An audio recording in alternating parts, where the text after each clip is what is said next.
Há muitos homens de Deus que têm os olhos, que vê as coisas com o olho de Espírito, com a mente de Cristo. Montoninho já ouviu essa obra, muitos já ouviram, mas eu lembrei de uma obra que Deus fez comigo. Eu nasci, meus pais já eram crentes, e com 10 anos de idade fui perdendo o encanto de congregar no culto de jovem, e conheci o esporte, o futebol pela escola, e enfim, fui jogar futebol na Argentina, no Uruguai, fui bicampeão sul-americano e vim fazer um teste no Corinthians em São Paulo.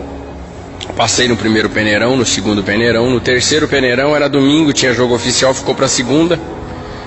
E como meu pai, logo que Deus chamou ele, Deus levantou ele para a obra da piedade, para diácono. Quando ele veio na primeira assembleia aqui em São Paulo, ele voltou para nossa cidade em Uruguaiana dizendo que o Brás era uma igreja muito linda. E lá na época a igreja era de madeira, tinha máximo 40 irmãos. E ele maravilhado com a obra de Deus e com o trabalho da obra de Deus, ele falou: quando eu acordei meu sapato estava engraxado e do lado tinha um sapato novo e tinha um terno novo e eu com meu terninho surrado. E ele encantado com o amor de obra de Deus na assembleia, na época de assembleia, né?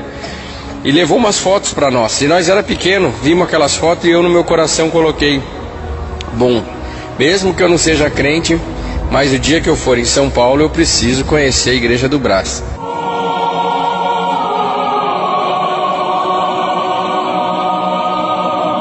E eu estava jogando futebol em São Paulo, domingo era jogo oficial, não tinha nada para fazer, fui conhecer o Brás, era batismo, e naquele dia Deus falava com um jogador de futebol que não era da cidade, que vinha de longe, que vinha de um lar pobre, mas que Deus queria a mocidade dele, não o dinheiro, nem o sucesso, nem a fama, mas queria a mocidade daquele jogador de futebol para servi-lo, e Deus me chamou na graça.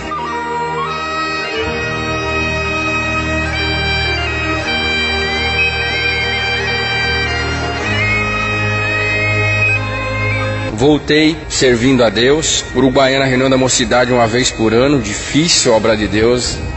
No Rio Grande do Sul é bastante difícil, só quem morou ou mora lá sabe o quão difícil é servir a Deus no Rio Grande do Sul. E meus familiares não são crentes, minha família não entendeu por que alguém com uma carreira tão promissora não ficou jogando futebol. Enfim, as lutas, prova, começou a vir, eu comecei a enfraquecer, comecei a jogar de futebol novamente, já batizado. E aí minha família, os irmãos na congregação, a mãe da piedade, o pai diácono, cidade pequena, julgava muito por conta eu estava jogando futebol depois de batizado. E muitos por amor, porque viram nós crescer e se achavam um pouco de pai também. E no intuito do amor, às vezes ultrapassavam e me machucavam, batiam. As irmãs, quando viam-me na beira do alambrado, falavam: a minha mãe, Deus se usava dela, hoje ela já dorme no Senhor, tinha um dom de profecia muito bonito, um dom de cura, uma serva de Deus que nos ensinou muito. E então os irmãos falavam: sua mãe tem um dom tão bonito, seu pai diácono, sua mãe da piedade, você é vergonha da sua casa. Aí daquele que vem um escândalo pela obra de Deus. E aquilo foi me deixando de uma maneira tão angustiante, que um dia eu, desempregado, meu pai jardineiro, trabalhava com fazendeiros, estava na fazenda ganhando o pão de cada dia. Eu peguei uma moto emprestada, fui na fazenda, falei: hoje eu vou falar primeiro com meu pai, depois eu falo com a mãe, porque a mãe sempre é mais difícil de enfrentar. Mas primeiro eu vou falar com meu pai, que foi um engano eu ter batizado, e uma perca de tempo, porque eu não conseguiria ser crente igual ele e a mãe era. E além de não ter dom nenhum, porque na época eu não era músico, não era selado com a promessa, não orava, eu só congregava. E o adversário entrou de uma forma na minha mente, falou: você não faz nada e ainda o pouco que faz é escandalizar a obra e envergonhar teu pai e tua mãe. Por que você não para de congregar e larga logo essa coisa de servir a Deus? Não vai dar para você. Você não tem característica de crente, você não parece crente, anda sem camisa, jogando futebol sem camisa. Você é vergonha da tua casa. Aí eu cheguei pro meu pai estava roçando com uma enxada, e eu vi aquele homem de longe com um chapéu de palha no sol.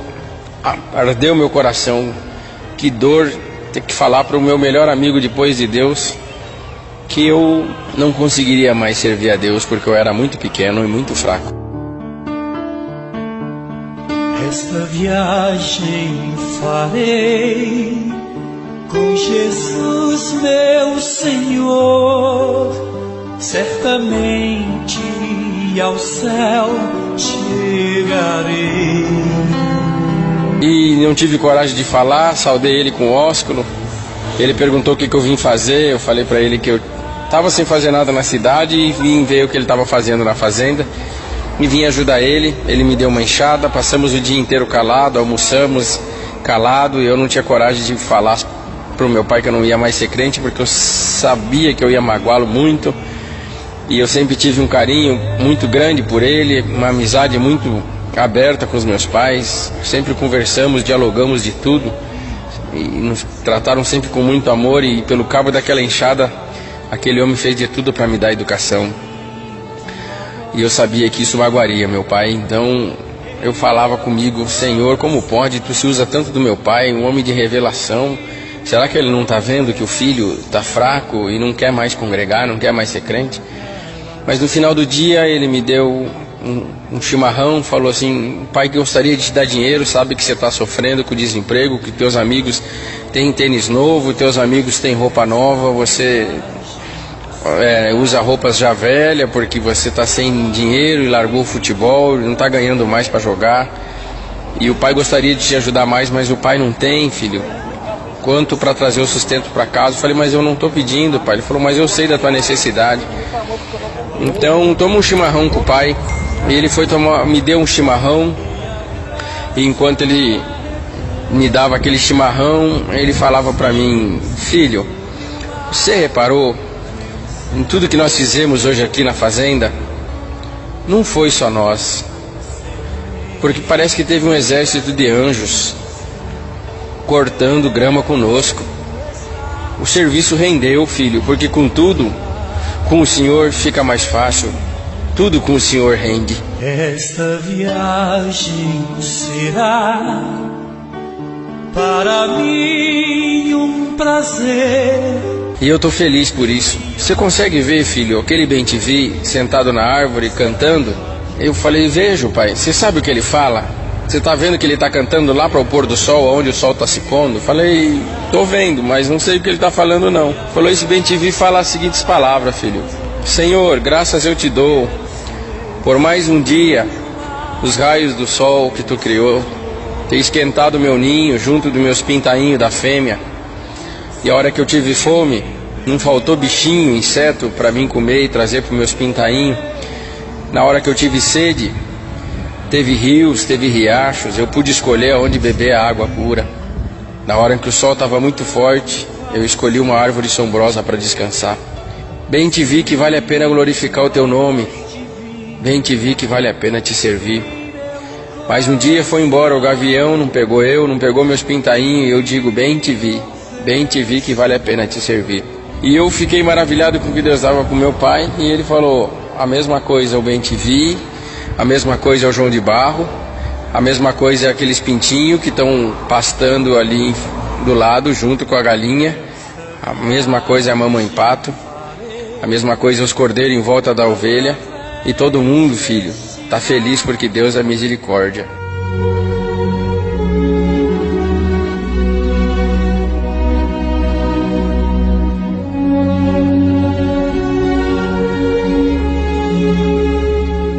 E eu falei: que bonito, pai. Ele falou: agora você consegue ver um pássaro com as asas abertas lá em cima? Vejo. Aquilo lá é um gavião. Ele é uma ave de rapina, ele vive de pegar os pássaros mais fracos, mais pequenos. E ele está escolhendo alguém para pegar, filho. Está escolhendo alguém porque daqui um pouquinho o sol se põe e ele vai fazer a sua última refeição. Então ele está escolhendo alguém para pegar. E nisso, meu irmão, eu falei assim: e agora? O que vai ser desses pintinhos, dos passarinhos? Ele falou: calma, filho. A natureza também cria seus mecanismos de defesa.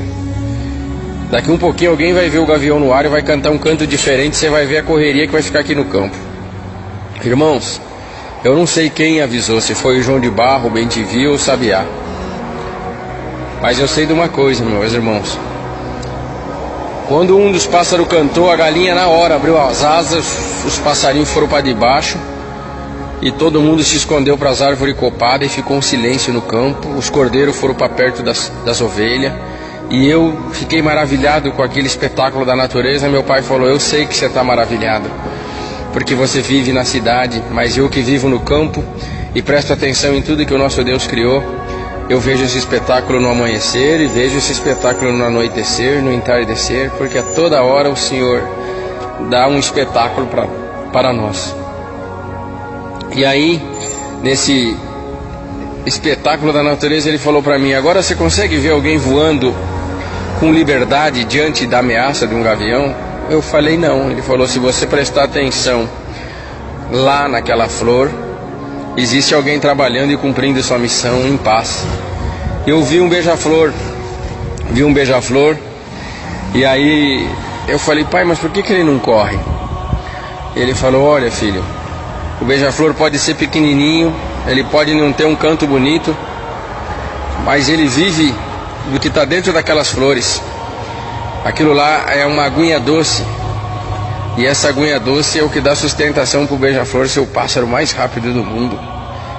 O açúcar de dentro da flor dá energia para ele bater as asas. Só que ao mesmo tempo, filho, quando um beija-flor se vê ameaçado, principalmente por um gavião, ele enfrenta o gavião e joga aquela aguinha doce no olho do gavião. E aquela água doce para o gavião é um ácido e deixa cego o olho do gavião. Então o gavião aprendeu que o beija-flor ele pode até ser pequeno, mas o que está dentro dele é muito poderoso. Sabe, filho, hoje quando você estava vindo de moto para cá, eu perguntei: quem vem de moto lá, Senhor?